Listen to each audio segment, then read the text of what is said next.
امروز میخوایم در خصوص سوالات متداولی که در مورد آنژیوگرافی، تفاوت آنژیوگرافی با سیتی آنژیوگرافی و همچنین آنژیوپلاستی یا به عبارتی تعبیه استنت، فنر و بالون با شما صحبت بکنیم. سلام، من دکتر کامران آیینفر، متخصص قلب و عروق، فلوشیپ فوق تخصصی آنژیوگرافی و بالون آنژیوپلاستی، امروز پزشک ویژه شما در کانال دکتر 724 هستم.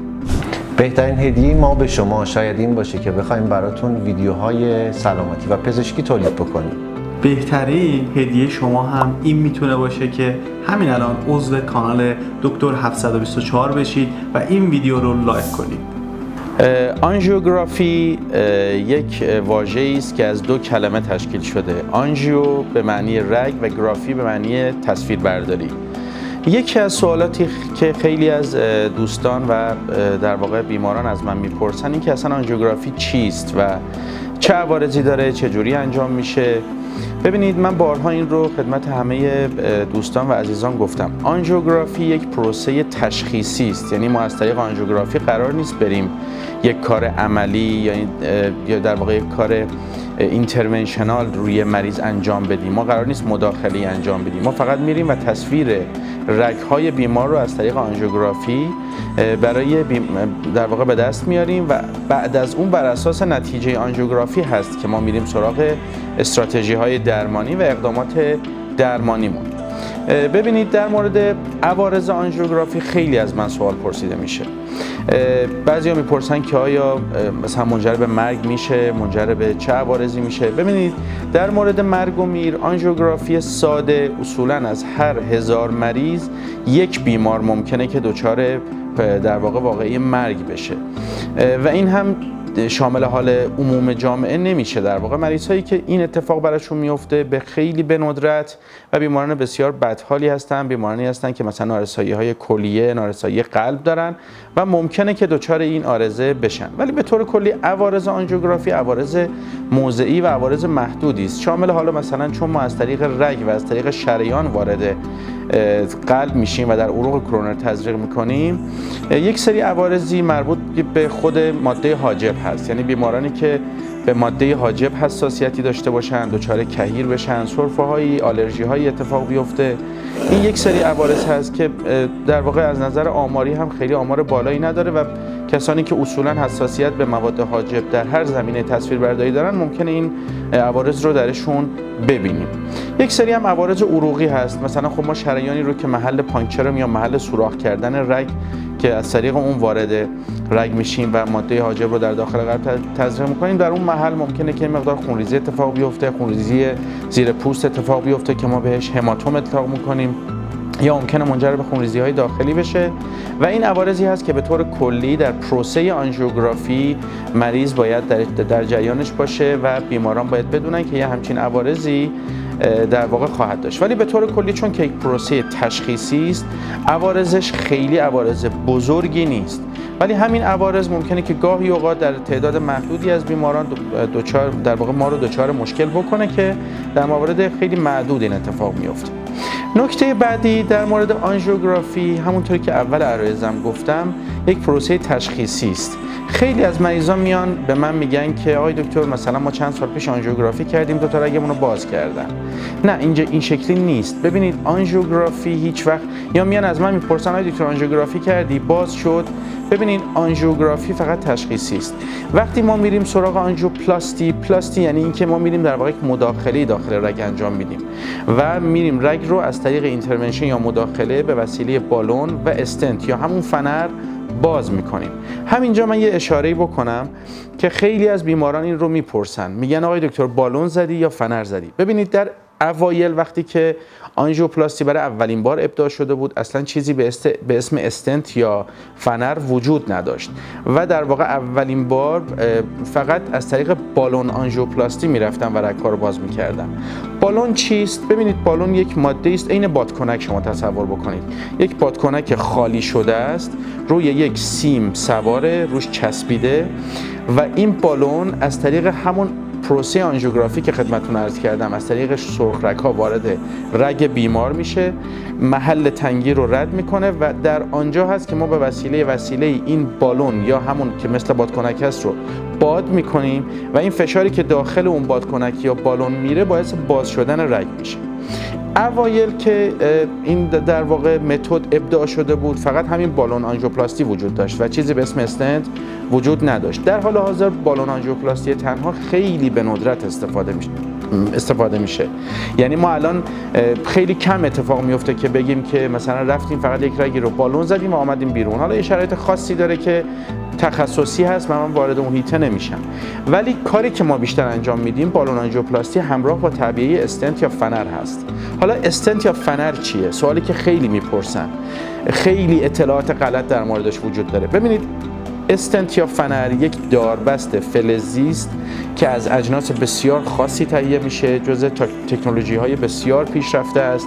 موادی هست که هیچ گونه باعث ایجاد حساسیت در بدن نمیشه و در واقع به شکل یک داربست روی همون بادکنک یا بالونی که خدمتتون عرض کردم سوار شده، میره داخل رگ. وقتی که بالون اتساع پیدا میکنه، این فنر یا استنت به شکل یک داربست داخل رگ همونجا باقی میمونه و در واقع باعث میشه که وقتی که یک رگی رو ما باز کردیم دوباره بسته نشه.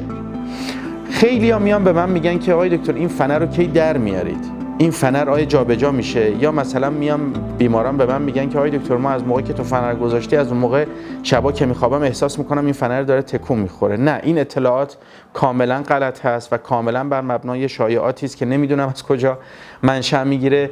ولی استنت وقتی که در داخل رگ متسع میشه و رگ رو به شکل داربست محل تنگی رو باز میکنه، به مرور زمان روی همین داربست فلزی یا استنت اندوتلیالیزه میشه. یعنی چی؟ یعنی خود سلول های بدن و داخلی رگ میان داخل این رسوب میکنن و به شکل خود رگ در میاد.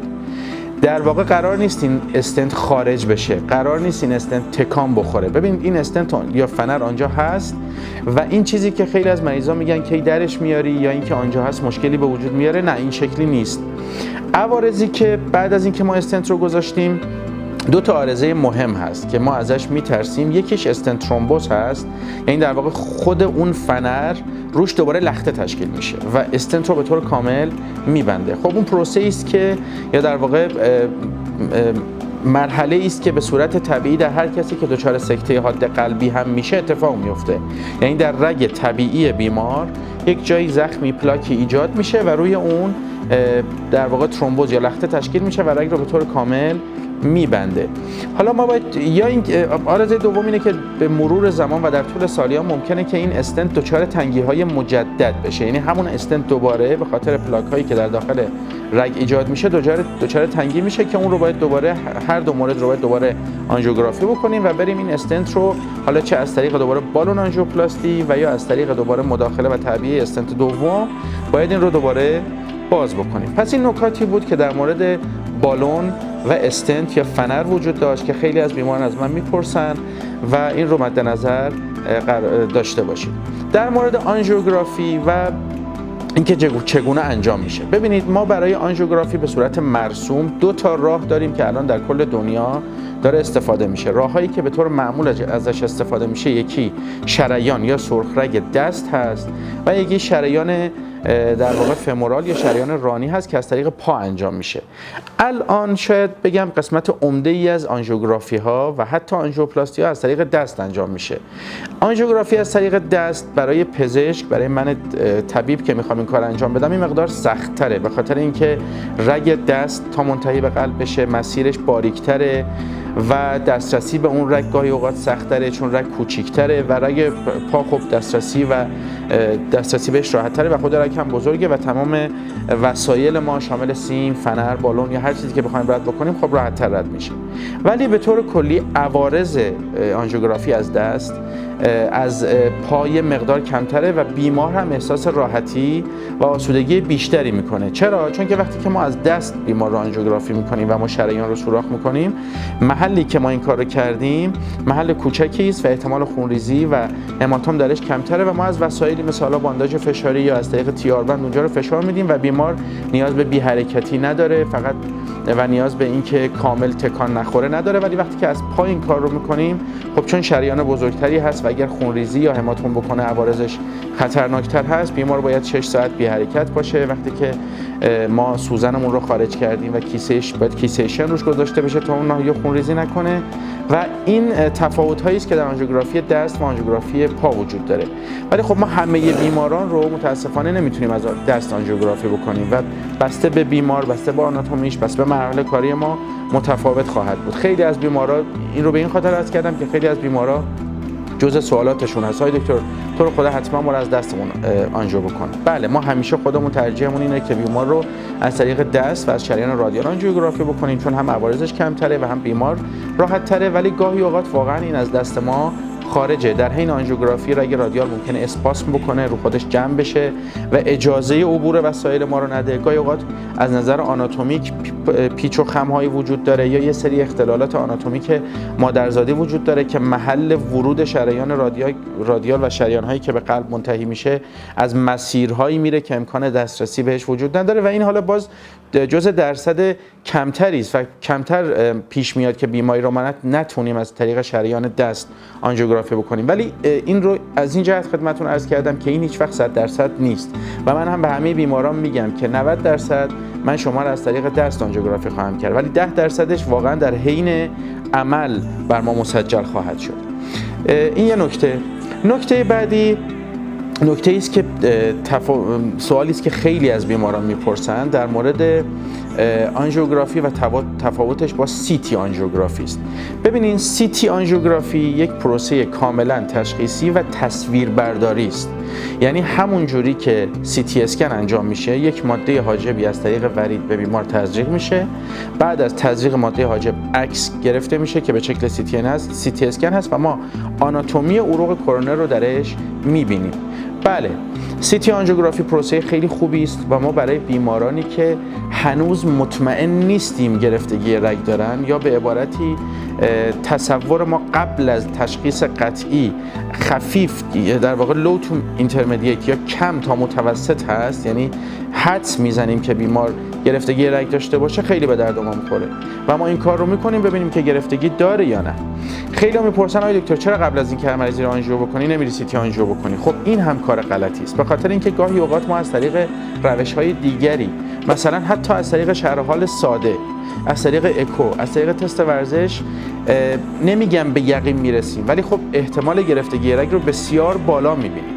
اینجا دیگه لزومی نداره دوباره مریض بره سیتی آنژیو بشه، یک بار ریسک اشعه، ریسک تزریق ماده حاجب بهش تحمیل بشه، بعد ما بیایم آنژیوگرافیش انجام بدیم. در این موارد ما دیگه سراغ سیتی آنژیو نمیریم.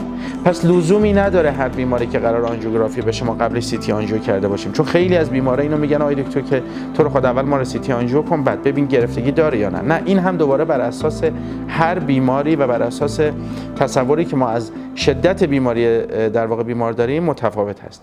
نکته بعدی این که سیتی آنژیوگرافی ما هیچ کاری برای مریض نمیتونیم بکنیم. یعنی بیمار میره سیتی آنژیو میکنه، یه عکس میاره میگه مثلا این رگ اینقدر گرفتگی داره، پس باید دوباره بریم بیمار رو آنژیوگرافی و به تبع اون آنژیوپلاستی بکنیم. این همه که دیگه از تفاوتایی است که ما در سیتی آنژیو و آنژیو داریم. خیلی از بیماران اصرار میکنن که آقای دکتر نمیشه ما رو سیتی آنژیو بکنیم و نریم سراغ آنژیو. خیر، این شکلی نیست. همیشه سیتی آنژیو روش خیلی خوبی برای در واقع تشخیص در بعضی از بیماران نیست. وقتی که ما به روش دیگری احتمال گرفتگی رگ رو خیلی دونستیم، دیگه مستقیم میریم سراغ آنژیوگرافی. همونطور که خدمتتون عرض کردم، آنژیوگرافی یک پروسه تشخیصی است. بعد از آنژیوگرافی ما تصمیم میگیریم که برای بیمار چه کار بکنیم و این اتفاق روی همون تخت کتلب یا روی تخت آنژیوگرافی میفته. یعنی بیمار رو ما با تزریق چند ماده حاجب، وقتی که لوله ما داخل رگ قلب هست، تزریقمون رو که انجام دادیم، رگ‌ها رو نگاه میکنیم. اگر قابل باز کردن و قابل تعبیه استنت یا بالون آنژیوپلاستی باشه همونجا انجام میدیم. اگر نه، بر اساس شرایط بیمار، بر اساس تعداد رگ‌های درگیر به گونه‌ای باشه که عمل جراحی به صلاحش باشه، خب موقع توصیه به عمل جراحی می‌کنیم. و گاهی اوقات هست که بیمارانی هم در گروه سوم قرار می‌گیرن که هیچ کدوم از این دو مورد، یعنی نه بالون آنژیوپلاستی و نه تعبیه فنر و نه عمل جراحی براشون مناسب نیست، اینا رو ترجیح میدیم که بریم و سراغ درمان دارویی بریم. بحث آنژیوگرافی، آنژیوپلاستی بسیار مفصل هست و اگر بخوام وارد جزئیاتش بشم خیلی مبحث طولانی هست. امیدوارم تا همین میزانی که توضیح دادم تونسته باشم بعضی از سوالات که بیماران میپرسن و همراهان و بینندگان عزیز رو برآورده کرده باشم. خیلی از توجهتون ممنونم و امیدوارم که همیشه موفق و پیروز و سالم باشید.